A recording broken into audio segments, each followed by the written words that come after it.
docente, recibida en la UBA, todo eso lo digo, pero estudiante egresada de letras, todo lo que decís en el podcast. Vos agregás, y una maestría. Él siempre me dice que agrega. Sí, magíster. Una maestría. Bueno, ni hablar, lo digo entonces eso. Magíster en... Es muy largo. En estudios... Decilo vos. Yo me lo acuerdo. Es licenciada en letras por la UBA y magíster en estudios interdisciplinarios de la subjetividad. Perfecto. Por la UBA. Es re importante, así que lo vamos a decir. No, de verdad. Magíster en estudios interdisciplinarios de la subjetividad. Divino. Y es re importante para el podcast. Sí. Bueno. ¿Estamos? Estamos. Bueno, bienvenidas a una nueva emisión de Hacer Podcast.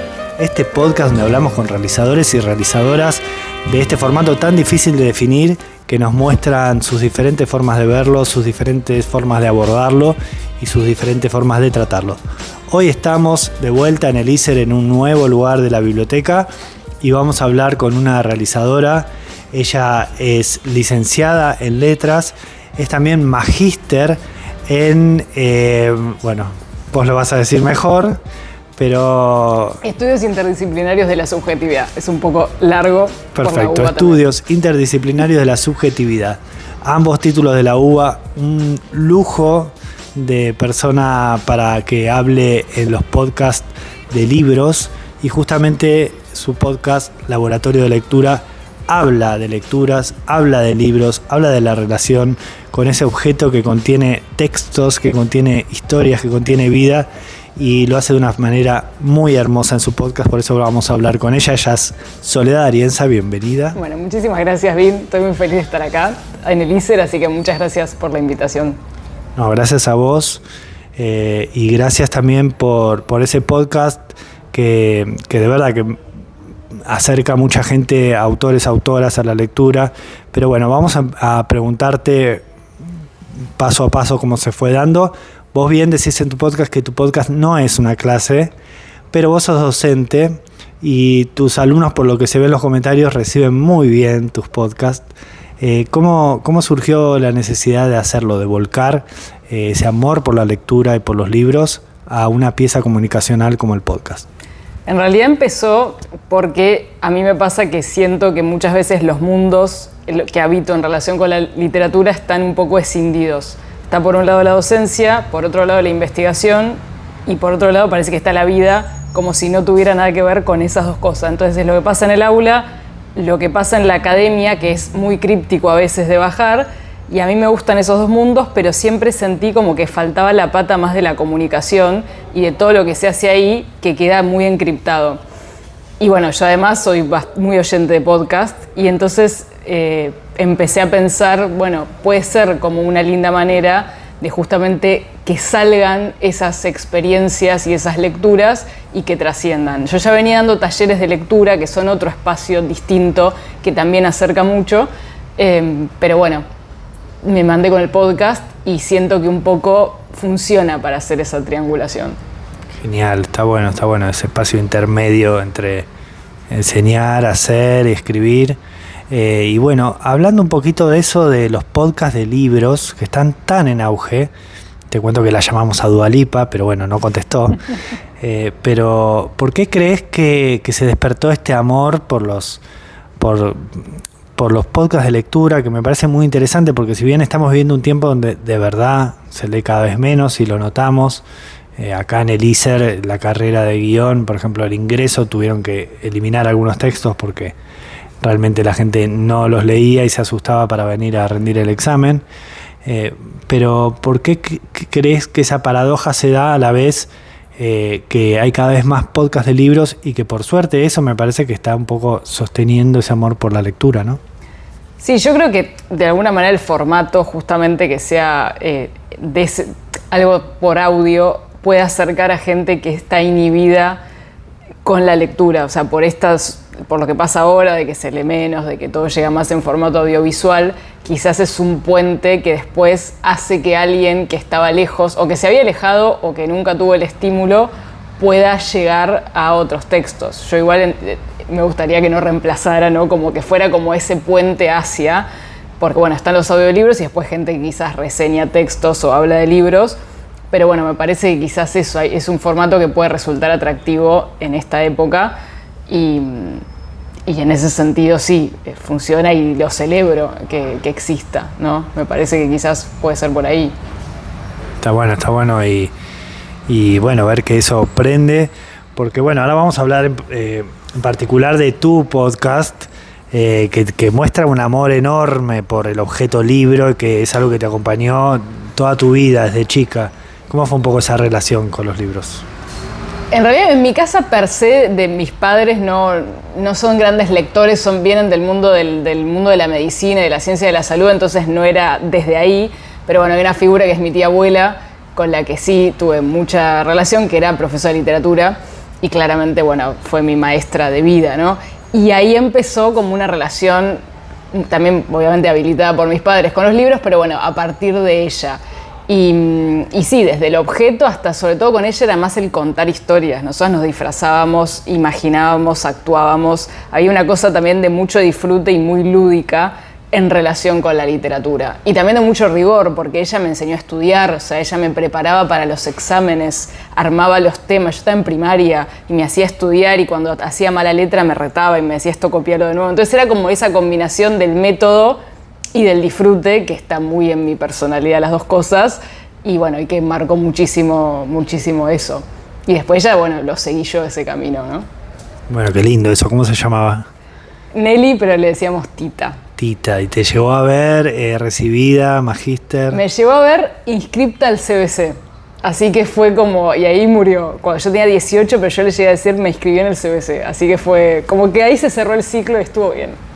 Bueno, divino, Sí. porque tu encuentro con los libros fue un poco un encuentro transgeneracional, encontrarte con una tercera generación y transmitir todo eso. Y bueno, un poco algo de eso hay, porque en el libro, en el podcast aparecen los libros que te regalan. Bueno, el primer episodio está muy bueno porque cuenta más o menos de qué se va a tratar el resto. Pero bueno, ¿cómo fue está muy bien estructurado, todos los episodios muy bien armados, también muy bien el esquema, como los emitís, ahora vamos a hablar un poco de eso, pero ¿cómo fue tu idea para ir organizando el podcast? En realidad yo tenía ganas hacía rato, yo lo empecé en agosto del 2023, ese es el primer episodio y venía la idea desde hacía un año quizás y no me animaba porque me inhibía mucho la parte técnica, porque no sé, yo no estudié ni locución ni nada relacionado con lo audiovisual, entonces era como, bueno, esto me da un poco de temor y después en un momento dije, ya está, lo empiezo y dije, bueno, empiezo con un primer episodio y llame Los Orígenes porque lo que vos decís, me parecía interesante saber quién habla. A mí me gusta mucho cuando escucho un podcast, saber quién me está hablando, de dónde viene, cuál es su mundo, cuáles son dónde está posicionado, porque uno habla desde una posición y desde una experiencia. Entonces dije, bueno, lo voy a armar así. Y es claramente mucho más autobiográfico que el resto, y yo lo aclaro, como que bueno, el resto no van a ser todos así, pero ahí hablo más eso, de cómo se despierta la literatura en mí, y cuál es mi formación, y de dónde voy a hablar. Y después, bueno, empezaron a salir los episodios que yo sí sabía que quería hablar a partir de un tema. No quería hablar ni leer textos como un audiolibro, ni tampoco hacer reseñas, ni hablar de un libro en particular. Sino, yo dije, voy a tomar temas, que es el modo de leer que a mí me gusta, que es lo que yo llamo, porque lo dice Walter Benjamin, pero es armar constelación, o sea, constelación de textos a partir de un tema. Y ahí van surgiendo, por eso siempre los episodios son la literatura y los viajes, y la distancia, y lo que sea. Entonces, ese fue como el espíritu.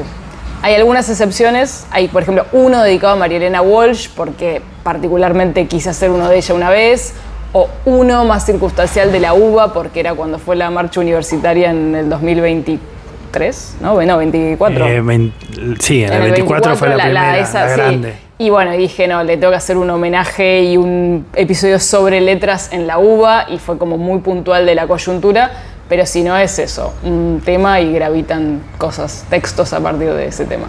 Buenísimo, buenísimo. Y los vas emitiendo. ¿Tenés muchos episodios pregrabados? No, yo voy haciendo, sí, cuando empecé dije quiero hacer algo que yo pueda manejar, o sea, que sea factible para que yo tenga constancia. Porque también a mí me gusta, como oyente, ver que un proyecto tiene constancia. No importa si es una vez por semana, pero que yo vea que, bueno, esta persona graba cada tanto y a mí ya eso me tranquiliza. Entonces dije, bueno, no es factible que yo haga ni uno por semana ni cada 15 días, y ahí se armó lo de hacer uno por mes. Y eso lo mantengo desde agosto del 23, que hago uno por mes. Entonces puedo hacerlo, pero yo no pregrabo nada. O sea, es en el mes que lo termino haciendo y no... Ahora, por ejemplo, para este año tengo como una listita de temas que sé, pero si no, lo grabo en el mes. A veces llegando al 31 de mes, como haciéndolo, pero sí. Siendo honesta con vos misma, con tu constancia, con tu compromiso con la constancia. Está buenísimo eso. Y abriste un poco el juego a que los oyentes te propongan temas. ¿Cómo funcionó eso? Sí, eso igual a mí me daba como cosa, porque dije, no sé, mirá si me dicen algo que no tengo ganas o que no me interesa. Entonces es como medio, digamos, como trato de abrir, pero también sí, cuando me sugieren, me gusta y puede estar bueno, pero también yo sé que a veces uno hace temas que sabes que esto, bueno, quizás no va a ser tan escuchado, pero bueno, hay algo de lo genuino que lo hago igual. Y sí, claramente, no todos los episodios tienen la misma, o sea, yo noto que hay una diferencia, pero bueno, eso no me impide, digamos, quiero seguir medio haciendo lo que me gusta. Perfecto. Bueno, y contabas de 3 patas de abordar la literatura para vos, que estaba la académica, bueno, y había una pata de escritora también, ¿o no? Sí. ¿Qué nos podés contar de eso? Bueno, es la más oculta, es la que digo al final, me sigue pasando hoy en día, tengo que cambiar ese chip, porque bueno, la escritura está claramente en mi vida, es muy importante, siempre la digo al final. Hay algo de la carrera de letras que nos pasa a muchos, que inhibe un poco esa parte, entonces los 6 años o más que uno está ahí, y hay algo que muchas veces se inhibe, no digo que le pase a todo el mundo. Entonces bueno, yo escribía mucho toda la adolescencia, entro a la carrera, dejo de escribir, y después salgo de la carrera y 2 años después vuelvo a escribir. Y bueno, vuelvo a escribir, pero siempre como no posicionando eso como ni siquiera en las cosas que hago, ¿no? Pero bueno, ahora estoy terminando un libro, entonces tendría que empezar a decirlo un poco más, me parece, este año. Y bueno, pero es parte constitutiva de mí. Más allá de que estoy todo el tiempo escribiendo, escribo el guión del podcast, escribo mis clases, o sea, es algo que está en mí todo el tiempo. Escribo a mano, escribo en cuadernos, pero bueno, sí, ahora estoy con un proyecto de una novela que estoy terminando terminé ya el primer borrador y sí, es constitutivo de mí también, sí. Sí, porque también tanta academia, tanto bagaje académico que está buenísimo, pero a veces te inhibe porque... Es como, bueno, en yoga siempre hay un tercer chakra que es como el de la acción, que que vos lo alimentás, o digamos lo bloqueás juzgando, y cortando como en el juicio lo activás. Y bueno, en lo académico uno siempre está juzgando mucho, entonces es lógico que uno después cuando tiene que hacer se inhiba un poco, y después, bueno, con tanta experiencia haciendo cosas como vos tenés, el miedo al error me imagino que se pierde, ¿no? Sí, además, y la escritura académica es una escritura muy distinta. Es una escritura con normas APA, con notas al pie, digamos, con una cosa que es totalmente distinto y a veces salir de ese registro cuesta. Sí, las normas APA acá nos tienen como locos con las normas APA. Las deben conocer. Sí. Bueno, y de lo que estás escribiendo, ¿qué nos podés contar? Si bien todavía no se editó, está a punto, me imagino que habrá mucho que no se puede contar. Hay que buscar editorial. Estamos estoy terminando de corregir el borrador, estoy trabajando con una escritora que es Julia Coria, que estoy haciendo clínica de obra con ella desde el año pasado y estamos trabajando el material y mi idea es a mitad de año empezar a buscar una editorial para que eso se publique. Es un texto que tiene una parte autobiográfica y también una parte que está relacionada con una autora que yo investigué en esta maestría que nombrábamos antes, que es Alda Merini, que es una autora italiana del siglo XX que estuvo internada en un manicomio, lo que eran los manicomios en ese momento, por 10 años. Y bueno, entonces yo también ahí de nuevo los cruces, ¿no? Porque tengo una tesis que hice que me gusta lo que estudié, pero está ahí encajonada, no la va a leer nadie. Bueno, tomo algo de ese mundo, ficcionalizándolo y después tiene una gran carga autobiográfica. Divino. De vuelta tus triángulos se van uniendo. Bueno, genial. Vamos a estar muy atentas a eso. ¿Y el taller estás dando? ¿El laboratorio que inspiró al laboratorio? El laboratorio sigue, ahora con menos constancia. También eso empezó en el 2020. Por 3 años lo hice 6 al año. Eran como 3 en el primer cuatrimestre y 3 en el segundo. 1 por mes, un libro por mes. Y ahora ya lo hago más esporádicamente, cuando tengo ganas. Como hay un texto que me gusta y lo hago, eso fue virtual, se armó virtual porque fue justo en el 2020 que empecé a hacerlo. Entonces, bueno, quedó virtual, hay mucha gente que participa de distintos puntos del país, entonces está bueno que eso quede virtual. Y también en librerías doy talleres. Estoy trabajando en Suerte Maldita, que es una librería en Palermo, y ahí doy talleres también los sábados. Así que sí, siempre en el Instagram aparecen esas novedades. Bueno, ahí atentos, atentas, quienes les interesa romper un poco esa pared del podcast y conocerte en persona y escucharte en persona, está bueno tener en cuenta eso. Bueno, Sole, muchas gracias por haber venido. Gracias por el podcast, que me parece que es algo que mantiene vivo ese espíritu, ese amor por los libros. Y bueno, nada, me parece que es un legado importante para dejar, que está bueno el podcast, a veces cumple ese rol de mensaje adentro de una botella que lo puede escuchar gente dentro de algunas generaciones y bueno, potenciar su amor por la lectura. Dale, muchísimas gracias por la invitación, un placer. Bueno, nos vemos en el próximo episodio de Hacer Podcast.